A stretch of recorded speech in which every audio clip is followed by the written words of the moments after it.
ça a été un choc en fait, on va dire, parce que je m'attendais pas à ce que le niveau soit aussi haut en seconde. On se dit, on réussit la troisième, la seconde ça va être général, on va rester dans le même truc, mais pas du tout. Moi ça a été une grosse claque pour moi et moi qui voulais faire S, et ben, j'ai vite changé d'avis et j'ai totalement changé de filière. Enfin, j'ai été en STG, donc généralement, enfin à l'époque, maintenant je sais pas si maintenant c'est comme ça, mais la STG c'est pas très bien vu. C'était pas très bien vu. Donc tu y es allée à reculons? Ouais. C'est vrai que j'y suis plus allée par dépit qu'autre chose, mais je me suis dit, bon, si j'ai un bon niveau en STG, ça devrait bien se passer. À partir de la première, enfin ça s'est fait doucement, parce qu'en première, j'ai commencé à travailler en dehors du lycée, en fait. Et c'est vrai que ça paraît tout bête, mais le fait de travailler, ça m'a ouvert les yeux, et je me suis dit, enfin, c'est ce que je vous ai dit tout à l'heure, on n'a rien sans rien. Et le fait de gagner mon argent, de mettre mon argent de côté, de pouvoir faire un peu plus que ce que je faisais sans forcément avoir besoin de ma mère ou autre chose. Je faisais plus de 10 heures de travail par jour, donc sans pause, 15 minutes de pause pour déjeuner, et voilà. J'étais tellement... Je sais pas, le matin je me levais, je me préparais, tac, je partais, j'arrivais, je travaillais toute la journée, j'étais avec des personnes avec qui je m'entendais très très bien, que je connais depuis que je suis toute petite, et c'est vrai que ça a été un plaisir vraiment de travailler. J'ai eu que 2 semaines de vacances au final, mais ça a été très très bien. Mais c'est vrai que ça me faisait plus plaisir d'aller travailler que d'aller à l'école. Et c'est à partir de ce moment-là que je me dis, bah, si je suis comme ça au travail, bah, il faut être comme ça à l'école aussi. En fait. Ouais. Et en terminale, j'ai vraiment choisi ma voie en fait. Le marketing, c'est vraiment ce qui m'a plu vraiment. Et c'est vrai que pour moi, ça a été une évidence quand on m'a dit, bon voilà, tu veux faire quoi l'année prochaine? Et quand j'ai entendu parler du BTS Commerce International, qu'on m'a dit qu'il fallait avoir un bon niveau en langue, je me suis dit, mais c'est fait pour moi en fait. Le destin a fait que voilà, je suis arrivée là et c'était ce qu'il fallait que je fasse. Donc STG, c'est pas si mal? Non, STG au final, c'était pas si mal que ça. Je sais pas encore exactement quel métier je veux faire, je sais dans quoi je veux travailler, dans quel secteur. Mais c'est vrai que j'ai pas encore d'idée précise. Là, je me dis... Enfin, j'ai jamais vraiment prévu les choses. Je me suis toujours laissée guider et ça m'a toujours paru évident maintenant. L'avenir ne t'inquiète pas? Non. Pas du tout, j'ai l'impression. Pas vraiment, non. Pas vraiment. Pas pour le moment, en tout cas. Et dans l'ensemble, tu t'es pas beaucoup inquiétée dans ce parcours? J'ai l'impression que c'est venu au fur et à mesure. Oui, ça a été vraiment ça. Pouvoir me débrouiller toute seule, sans l'aide de ma mère. Ça, c'est très important. Ouais. Et j'aimerais lui rendre tout ce qu'elle a pu me donner. Mais ça va être dur le jour où tu vas partir alors?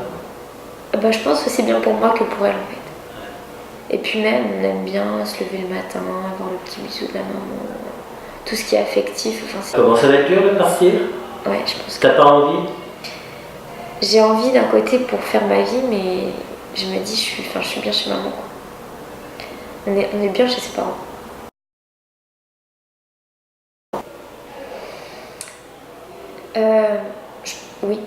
Oui, énormément. Parce que déjà en première année de BTS, je suis partie 3 mois à l'étranger et j'ai dû rentrer un week-end pour voir. Je suis venue 4 jours.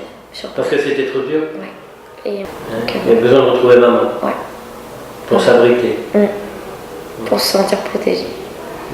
Je pense que j'ai encore besoin de grandir un peu et d'avoir un peu plus d'expérience dans la vie pour pouvoir me dire voilà, je vais me prendre en main et je vais m'occuper de moi, pas forcément avec l'aide de maman.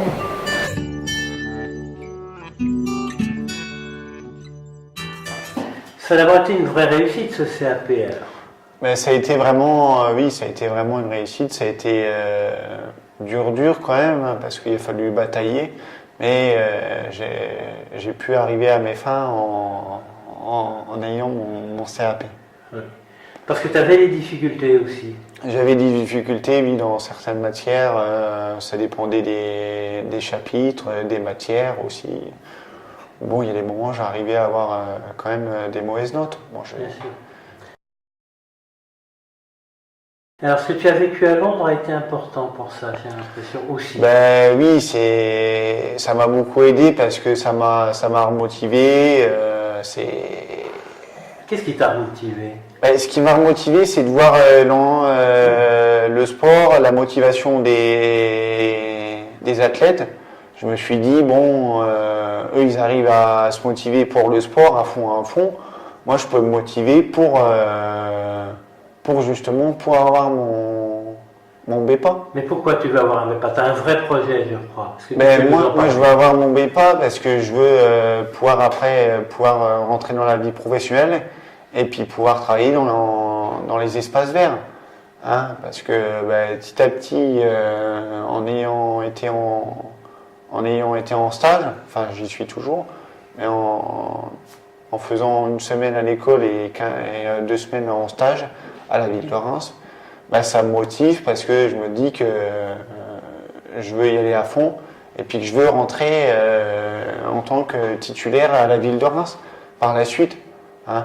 C'est un projet que dès le début j'aimerais bien pouvoir, dès que je vais avoir fini mes diplômes, là, pouvoir rentrer à la ville de Reims. Hein. Parce que c'est motivant d'entretenir les jardins, tout ça. Ça me passionne, je suis heureux toute la journée. Et puis bon, tu aimes la nature, tu m'as dit. Oui, j'aime la nature. Tu as même un projet encore plus ambitieux, tu m'as dit. Oui, c'est de devenir berger dans les montagnes.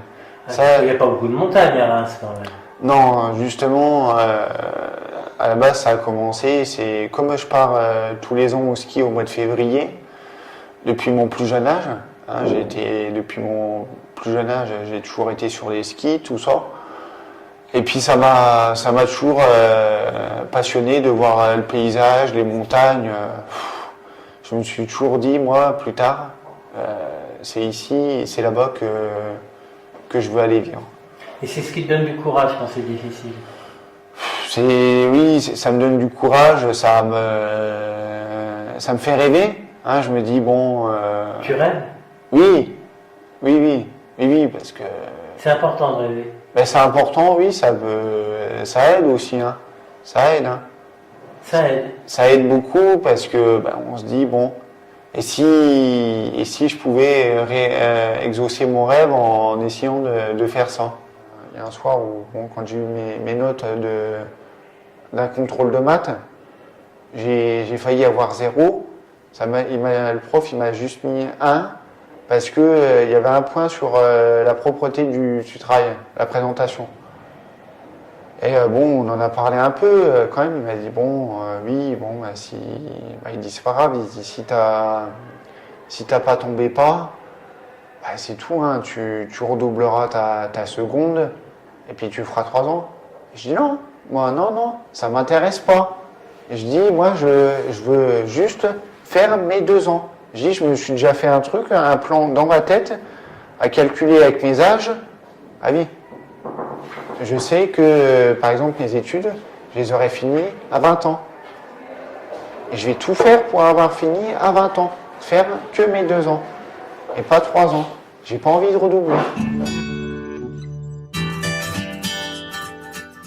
Si, parce que j'ai eu depuis quelques temps une espèce de, je dirais pas une révélation, mais un petit peu, mais quelque chose qui m'a dit que c'était ça, parce que en vrai je me suis rendu compte que je me posais beaucoup de questions, beaucoup trop, et que j'en posais tellement que j'étais perdue, je savais pas où aller. Et je me suis dit il faut que je trouve quelque chose qui va me permettre de satisfaire toutes mes conditions, parce que je me mettais des conditions en me disant il faut pas que je travaille dans un bureau, il faut pas que je travaille là, et puis de ça en ça, et puis je me suis dit aussi, on me suis rendu compte en parlant avec des gens qui sont plus grands, que la vie aussi quand on cherchait du travail c'était des rencontres. C'était un milieu qui venait à nous, c'était de la chance, du hasard, c'était plein d'éléments mélangés, c'était pas que je veux faire ça, donc je veux faire ça. Et il y a plein de choses qui ont bougé. Je m'autorise encore à rêver un peu. Je suis à l'aube de tout ce choix. J'ai le choix de tout. Enfin, on n'a aucune contrainte. On est totalement libre. On est encore comme un enfant qui découvre et qui voit une palette de couleurs et qui peut choisir ce qu'il veut. Et là, qu'est-ce qu'on fait? Est-ce qu'on prend tout ou est-ce que donc c'est assez intéressant, j'avoue. Ça donne le vertige? Non, c'est très... En même temps, ça fait peur et en même temps, c'est très... je sais pas comment dire. Je me rends compte que je suis là devant tout ça et puis déjà c'est assez merveilleux parce que c'est vraiment se dire bon, qu'est-ce que je vais faire, est-ce que si je me trompe pas, est-ce que si je vais tout droit là je pourrais pas retourner en arrière, est-ce que il y a plein de questions qui se posent mais en même temps elles sont intéressantes, en même temps elles donnent envie, en même temps on se projette dans l'avenir, on se dit qu'est-ce que je vais devenir, est-ce que vraiment j'ai aucune limite à me dire si je veux faire ça, enfin je vais faire ça. C'est excitant. Ouais. Mais ça fait pas peur. Non, ça fait pas peur. Et alors, on n'a pas envie de prendre toutes les couleurs? Bah oui, c'est ça le problème. J'ai même fait des listes, j'en suis même arrivée à faire des listes, à faire des croix, à me dire bon... alors... Par exemple, parle-moi d'une de tes listes, ça m'intéresse. Des listes où il disait bon, je veux pas être... je mettais toutes mes contraintes. Et j'ai même fait des pôles de... C'est ridicule, mais j'ai fait des pôles de métiers, donc sciences, en voyant politique, et je me plaçais entre les différents trucs, si j'étais plus entre littérature, art et sciences humaines ou politique ou des choses comme ça, et j'arrivais à me placer, et en fait je me suis rendu compte que je savais ce que je voulais pas faire, mais que je ne savais pas ce que je voulais faire. Ça veut dire que je veux pas ressembler à tout le monde, je veux pas avoir une vie monotone, ça veut dire que je veux me différencier, ça veut dire que je veux vivre pour quelque chose que j'aime et pas pour la société, pour faire quelque chose pour les autres. Enfin, j'ai envie aussi de faire quelque chose pour les autres, mais de faire pour moi, de faire un métier que j'aime. Vraiment, je veux vraiment être... je veux pas être... c'est un peu ridicule, mais d'être comme tout le monde, d'avoir cette espèce de vie monotone, totalement... on comprend même pas pourquoi est-ce qu'on fait ça. On comprend même pas pourquoi est-ce qu'on travaille tous pour... Enfin si, mais on n'est pas obligé, sincèrement. Mais la vie comme long fleuve tranquille, non, c'est pas trop ça. Non. Non, c'est pas ça. Non, je sais pas, ça doit être une aventure, quelque chose. Une aventure? Ouais, ça doit être...